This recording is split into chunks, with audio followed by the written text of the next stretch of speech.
Be in सी में। आज हमारा टॉपिक ऑफ डिस्कशन है कैसे स्ट्रिंग को रिवर्स किया जाता है with the help of pointers. इस एक एग्जांपल के थ्रू हम इसको समझेंगे। यहाँ पर ध्यान देने वाली बात यह है कि स्ट्रिंग रिवर्स के लिए बिल्ट इन फंक्शन का यूज नहीं किया गया है। स्ट्रिंग रिवर्स जो कि string dot H header file में डिफाइन है, यहाँ पर एक फंक्शन को इम्प्लीमेंट किया गया है। वो फंक्शन है स्ट्रिंग रिवर्स, और उस फंक्शन को पॉइंटर के कॉन्सेप्ट को यूज करके कैसे हम स्ट्रिंग को रिवर्स करें, उस फंक्शन में ये डिफाइन किया गया है।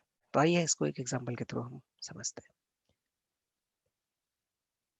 तो शुरुआत होती है एक वेरिएबल के डिक्लेरेशन से। तो यहाँ पर हम एक वेरिएबल डिक्लेयर करेंगे। वेरिएबल कैरेक्टर की एरे है str, और 30 उसका साइज लिया गया है। और एक असाइनमेंट ऑपरेशन उसमें परफॉर्म किया गया है। इस असाइनमेंट ऑपरेशन में जिस स्ट्रिंग को हमें रिवर्स करना है वो एज ए इनपुट दी गई है। यहाँ पर स्ट्रिंग का जो आइडेंटिफायर है वो str है। कैरेक्टर कीवर्ड है यहाँ पर यूज किया गया है। इससे ये क्लियर होता है कि हमारी जो स्ट्रिंग है वो कैरेक्टर की एक एरे है, और उस स्ट्रिंग का नाम है str, और उसमें जो इनिशियल वैल्यू असाइन की गई वो है हाउ टू रिवर्स स्ट्रिंग। तो जब ये प्रोग्राम रन होगा तो जिसका आउटपुट होगा वो इस स्ट्रिंग का रिवर्स ऑर्डर प्रिंट करके दे देगा। तो नेक्स्ट लाइन में यहाँ पर लिखा गया है इंट साइज, और स्टरलेन फंक्शन का यूज किया गया है। ये स्टरलेन फंक्शन क्या है? Strlen function string dot header file में ऑलरेडी डिफाइंड फंक्शन है जिसका काम है स्ट्रिंग की लेंथ को कैलकुलेट करना। तो यहाँ पर हम साइज वेरिएबल में स्ट्रिंग की लेंथ कैलकुलेट करेंगे। तो जैसे कि आप देख सकते हैं इस स्ट्रिंग में टोटल नंबर ऑफ कैरेक्टर्स आप काउंट कर लीजिए, इंक्लूडिंग स्पेस। जो वैल्यू आएगी वो साइज में असाइन हो जाएगी। ये 21 कैरेक्टर्स इसमें यूज हुए, तो इस स्ट्रिंग की जो लेंथ होगी वो होगी 21। उसके बाद हम स्ट्रिंग रिवर्स फंक्शन को कॉल करते हैं। यहाँ पर स्ट्रिंग रिवर्स को इम्प्लीमेंट किया गया है, और इस फंक्शन में जो पैरामीटर पास किए गए हैं वो दो पैरामीटर पास किए गए हैं। एक तो स्ट्रिंग पास की गई है, और दूसरा इस फंक्शन में स्ट्रिंग की लेंथ को पास किया गया है। एरे का जो नाम होता है वो एक पॉइंटर वेरिएबल भी होता है, और उसके एड्रेस को रिप्रेजेंट करता है। इनफैक्ट उसके बेस एड्रेस को रिप्रेजेंट करता है। तो str इस स्ट्रिंग के बेस एड्रेस को रिप्रेजेंट करेगा। तो कहने का मतलब ये है कि जब आप str पास करेंगे स्ट्रिंग रिवर्स फंक्शन में, इंटायर स्ट्रिंग जो है इसमें पास हो जाएगी। साइज उसमें स्ट्रिंग की लेंथ को पास करेगा। अब इस फंक्शन की जो डेफिनेशन है उस पर हम लोग बात करते हैं। तो इस फंक्शन की डेफिनेशन क्या है उस पार्ट को समझते हैं। डेफिनेशन में यहाँ पर जैसा लिखा गया है वॉइड स्ट्रिंग रिवर्स। तो स्ट्रिंग रिवर्स उस फंक्शन का नाम है। यहाँ पर st एक पॉइंटर वेरिएबल है, और s इंटीजर वेरिएबल। st एक कैरेक्टर पॉइंटर वेरिएबल है, s एक इंटीजर वेरिएबल है। st वेरिएबल जो है ये पॉइंटर वेरिएबल होने के कारण इसमें हम स्ट्रिंग का बेस एड्रेस असाइन कर सकते हैं। दो वेरिएबल और डिक्लेयर किए गए हैं। ये दो वेरिएबल है t पॉइंटर और टेम्पररी वेरिएबल tmp। tmp हम एक एज ए टेम्पररी वेरिएबल के तौर पर आगे यूज करेंगे। c एक काउंटर वेरिएबल की तरह यहाँ पर काम करेगा। इसमें इनिशियल वैल्यू 0 असाइन कर दी गई है। अब आते हैं सबसे इंपॉर्टेंट स्टेप पे। यहाँ पर जो हमने t पॉइंटर वेरिएबल लिया था, इस t वेरिएबल को इनिशियलाइज किया गया है।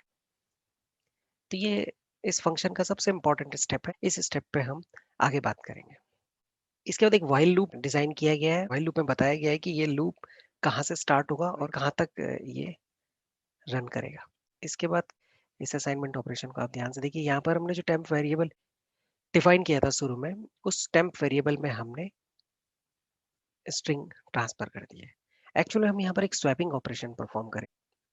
ये स्वैपिंग का कोड है। ये दो लाइनें ये पॉइंटर के मूवमेंट को, ट्रैवर्सल को दिखाती है। यहाँ पर हम पॉइंटर्स का मूवमेंट करेंगे। st जो है स्ट्रिंग के बेस एड्रेस को रिप्रेजेंट करता है, और t इस स्टेटमेंट के अकॉर्डिंग डिफाइन किया गया है। अब ये दोनों पॉइंटर मूव करेंगे, एक फॉरवर्ड डायरेक्शन में, एक बैकवर्ड डायरेक्शन में, और आखिरी में हम काउंटर वेरिएबल को इंक्रीमेंट कर देंगे। इसको इंक्रीमेंट करने के पीछे मोटिव ये है कि व्हाइल लूप कब तक रन करेगा, कि व्हाइल लूप की जो कंडीशन है वो इस सी वेरिएबल और जो स्ट्रिंग की लेंथ है उस पर डिपेंड करती है। इस टॉपिक को डिस्कस करने का जो एम है या ऑब्जेक्टिव है वो ये है कि हम पॉइंटर के कॉन्सेप्ट को कैसे अप्लाई करें एफिशिएंट सोल्यूशन के लिए। अब बेसिकली क्या है, ये आपकी पॉइंटर्स को लेके जो समझ है, अंडरस्टैंडिंग है, उसको भी इम्प्रूव करता है। डेटा स्ट्रक्चर के जो कॉन्सेप्ट है उनको आप बेहतर तरीके से समझ सकोगे। इनफैक्ट आप डेटा स्ट्रक्चर इम्प्लीमेंट भी कर सकोगे। हमारे चैनल में जो प्रीवियस लेक्चर है एरे और पॉइंटर्स पे बेस्ड, आप उनको एक बार देख सकते हैं पॉइंटर्स की बेसिक अंडरस्टैंडिंग के लिए। यहाँ पर हमने पॉइंटर्स के एप्लीकेशन पार्ट को डिस्कस किया कि हम उस प्रॉब्लम सॉल्विंग में कैसे अप्लाई करते हैं। स्ट्रिंग रिवर्स उसका एक बहुत अच्छा एग्जांपल है। स्ट्रिंग रिवर्स के थ्रू हम पॉइंटर्स के कॉन्सेप्ट को अच्छे से समझ सकते हैं। स्ट्रिंग रिवर्स करने के और भी तरीके हैं, लेकिन ये तरीका बिल्कुल पॉइंटर पे बेस्ड है, और यहाँ पर हम पॉइंटर्स का मूवमेंट कर रहे हैं।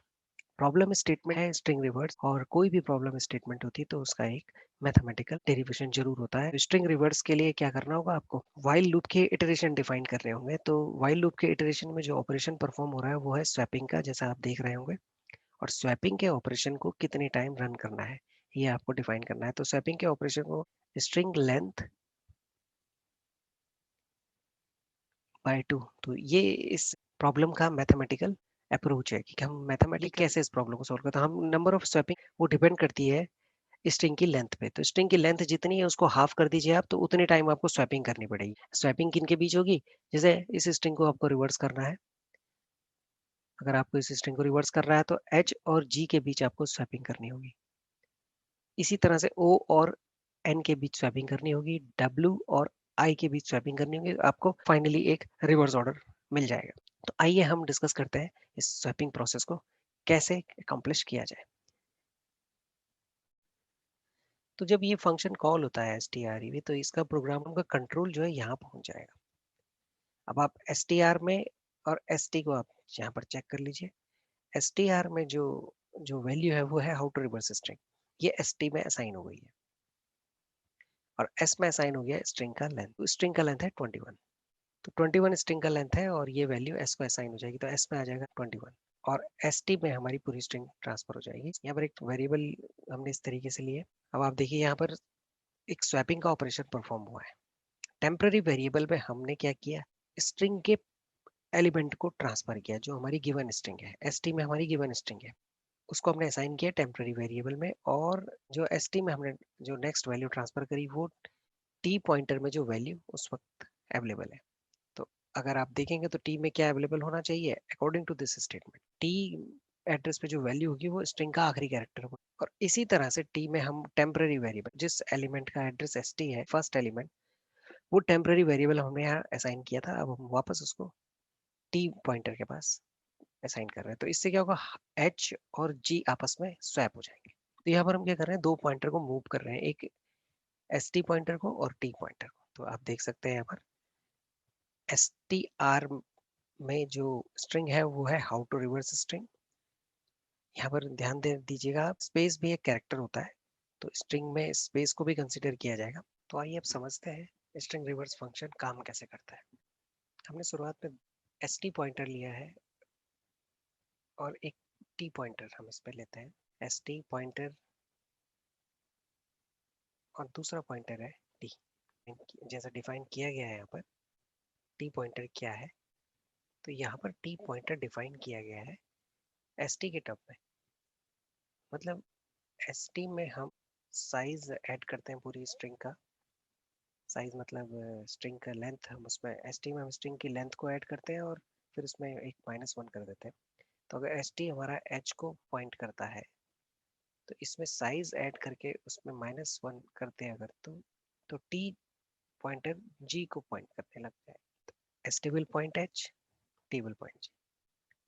Number of swapping length by 2। तो यहाँ पर हमको ये पता करना है कि नंबर ऑफ स्वैपिंग यहाँ पर कितनी करनी है, तो लेंथ बाय 2। अब इसकी लेंथ कैलकुलेट करिए, तो लेंथ इसकी है 21, 21 by 2, length by 2 mean 10 iteration हमको यहाँ पर परफॉर्म करना है। तो आप देखिए कैसे स्वैपिंग होती है यहाँ पर। जो पहली स्टार्टिंग होगी एस टी एच को पॉइंट करता है, टी जी को पॉइंट करता है, और स्वैपिंग हमने तो स्वैपिंग यहाँ पर परफॉर्म की गई है। स्वैपिंग की स्टेटमेंट आप देख लीजिए, टेम्प में एस टी को ट्रांसफर किया, एस टी में टी को ट्रांसफर किया, टी में टेम्प को ट्रांसफर किया। इनिशियली एस टी एच को पॉइंट करता था और टी जी को पॉइंट करता है, तो इनकी आपस में स्वैपिंग हो जाएगी, एच जी की लोकेशन पे आ जाएगा और जी आ जाएगा एच की लोकेशन पे। अगली स्टेटमेंट है S T plus plus, mean S T में एक increment, T minus minus, T में एक डिक्रीमेंट, सी प्लस प्लस, सी में एक इंक्रीमेंट। सी क्या, काउंटर वेरिएबल है। सी हमें ये सी पूरे प्रोग्राम को डायरेक्ट करेगा नंबर ऑफ इटरेशन कितने होने चाहिए इस टर्म में। सी में एक इंक्रीमेंट हुआ, सी की वैल्यू 0 थी अब 1 हो गई है, 1 is less than S by 2, 1 is less than 10, तो वाइल लूप कंटिन्यू रहेगा और फिर से हमारी स्वैपिंग स्टार्ट हो जाएगी। एस टी पॉइंटर पे एक इंक्रीमेंट हुआ तो वो ओ को पॉइंट करेगा, और टी में एक डिक्रीमेंट हुआ तो वो एन को पॉइंट करेगा। नेक्स्ट इटरेशन में वो एन को रिप्लेस करेगा और एन ओ को रिप्लेस कर देगा। तो आप देख सकते हैं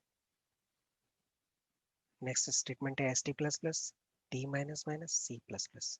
सी की वैल्यू 2 हो जाएगी, टी माइनस माइनस यानी T minus minus mean T I को पॉइंट करेगा, S T plus plus mean output W को पॉइंट करेगा। और इसी क्रम में S T pointer forward move करेगा, टी पॉइंटर बैकवर्ड मूव करेगा, और इन्हीं के इस मूवमेंट के कारण स्ट्रिंग में स्वैपिंग ऑपरेशन परफॉर्म होंगे, और स्वैपिंग ऑपरेशन जैसे ही परफॉर्म होंगे तो स्ट्रिंग कंप्लीट रिवर्स हो जाएगी। तो जैसे ही सी की वैल्यू 10 को क्रॉस करेगी वैसे ही वाइल लूप जो है एग्जिट कर जाएगा और प्रोग्राम जो है हमारा कंप्लीट हो जाएगा। तो आप यहाँ पर देख सकते हैं कैसे स्ट्रिंग रिवर्स हुआ है। एस टी स्टार्टिंग लोकेशन है, एच वहाँ लोकेट है, टी स्टार्टिंग लोकेशन है, जी वहाँ लोकेटेड है, टी माइनस माइनस हो रहा है यहाँ पर एस टी प्लस प्लस हो रहा है। और इस तरह से आप देख सकते हैं कि हर लोकेशन में कौन सी वैल्यू अवेलेबल है। तो इस प्रोग्राम में हम देखते हैं कि हम स्ट्रिंग रिवर्स को कैसे परफॉर्म करते हैं। तो इस पूरे प्रोसेस को समझते हैं। तो एस टी यहाँ पर पॉइंट करता है, टी है यहाँ पर लोकेटेड है। एस टी पॉइंटर और टी पॉइंटर का मूवमेंट या ट्रेवर्सल यहाँ पर होगा। एस टी पॉइंटर मूव करेगा फ्रॉम स्टार्टिंग और टी पॉइंटर मूव करेगा from the end of the string. T minus minus जब हमने लिखा है प्रोग्राम में तो वो टी पॉइंटर को बैकवर्ड डायरेक्शन में मूव करेगा, एस टी प्लस प्लस उसको फॉरवर्ड डायरेक्शन में मूव करेगा। उसी मूवमेंट में स्वैपिंग के ऑपरेशन परफॉर्म होंगे। एच और जी जब रिप्लेस होते हैं तो जो आउटकम स्ट्रिंग का हमें मिलेगा वो बिगिनिंग में जी होगा आपका और लास्ट में एच होगा। इसी तरह ओ और एन के बीच स्वैपिंग होगी, तो आप देखिए एन और ओ के बीच हमें स्वैपिंग देखने को मिलती है। फिर हम डब्ल्यू और आई के बीच स्वैपिंग करेंगे, और इस तरह से ये स्वैपिंग आगे बढ़ती रहेगी। ओ और एन के बीच स्वैपिंग हुई, फिर आई डब्ल्यू के बीच स्वैपिंग, नेक्स्ट स्वैपिंग हुई स्पेस बार और आर के बीच, उसकी अगली स्वैपिंग हुई टी और टी के बीच, फिर स्वैपिंग होती है ओ और एस के बीच, स्पेस बार और नेक्स्ट स्पेस बार के बीच,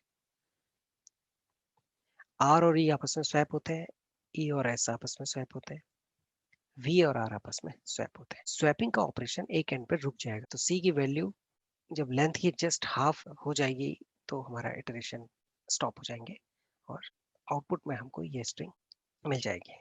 तो यहाँ पर आप देख सकते हैं ये एकदम रिवर्स ऑर्डर है इस स्ट्रिंग का। तो ओवरऑल हम देखते हैं कि किया क्या गया है। एक तो स्वैपिंग ऑपरेशन परफॉर्म किया गया है जो यहाँ देखने को हमें मिलता है। तीनों स्टेटमेंट स्वैपिंग के ऑपरेशन को परफॉर्म करते हैं। नेक्स्ट जो तीन स्टेटमेंट है ये पॉइंटर के मूवमेंट है और एक वेरिएबल जो है सी उसका इंक्रीमेंट है। S T plus plus S T pointer को मूव करेगा, T minus minus T pointer को मूव करेगा, टी बैकवर्ड डायरेक्शन में मूव करेगा, एस टी फॉरवर्ड डायरेक्शन में मूव करेगा। और मूवमेंट के दौरान ये हर वेरिएबल को ट्रेस करेंगे और ट्रेस करने के साथ साथ स्वैप भी करते रहेंगे। तो जब स्वैपिंग परफॉर्म हो जाएगी तो एस टी की वैल्यू इंक्रीमेंट हो जाएगी, टी की वैल्यू डिक्रीमेंट हो जाएगी, और नेक्स्ट इटरेशन में जो एस टी में वैल्यू होगी और जो टी में वैल्यू होगी वो आपस में स्वैप हो जाएंगी। अब इनकी स्वैपिंग की जो लिमिट है वो सी वेरिएबल डिफाइन करेगा। तो इस तरह से हम एक स्ट्रिंग को रिवर्स करते हैं। तो मेन ऑब्जेक्टिव क्या है इस पूरे प्रोग्राम का, हम पॉइंटर के कॉन्सेप्ट को कैसे अप्लाई करें। तो स्ट्रिंग रिवर्स कोई इतना डिफिकल्ट प्रोग्राम नहीं है, लेकिन इस प्रोग्राम को अगर हम पॉइंटर से सॉल्व करें, फंक्शन से सॉल्व करें, या मैं कहूँ फंक्शन और पॉइंटर से इसको सॉल्व करें, तो हमें ये क्लियर हो जाएगा कि पॉइंटर के मूवमेंट या पॉइंटर का ट्रेवर्सल कैसे किया जा सकता है स्ट्रिंग में, या पॉइंटर को कैसे मूव किया जाता है, पॉइंटर को फंक्शन में कैसे पास किया जाता है। Pointer S T plus one, pointer S T plus two, ये एड्रेस है st+1, st+2, st+3 और एरे का जो एलोकेशन स्कीम है वो कॉन्टिजियस एलोकेशन स्कीम है, वो एक के बाद एक। तो st+1 में क्या वैल्यू है, ये पॉइंटर st+1 डिफाइन करेगा, पॉइंटर st+2 डिफाइन करेगा st+2 लोकेशन में क्या वेरिएबल। तो ये सारी लोकेशन है, st प्लस जो नंबर्स हम लगा रहे हैं तो ये सारी लोकेशन है। t के टर्म्स में जब हम देखेंगे तो ये वो सारी लोकेशन है।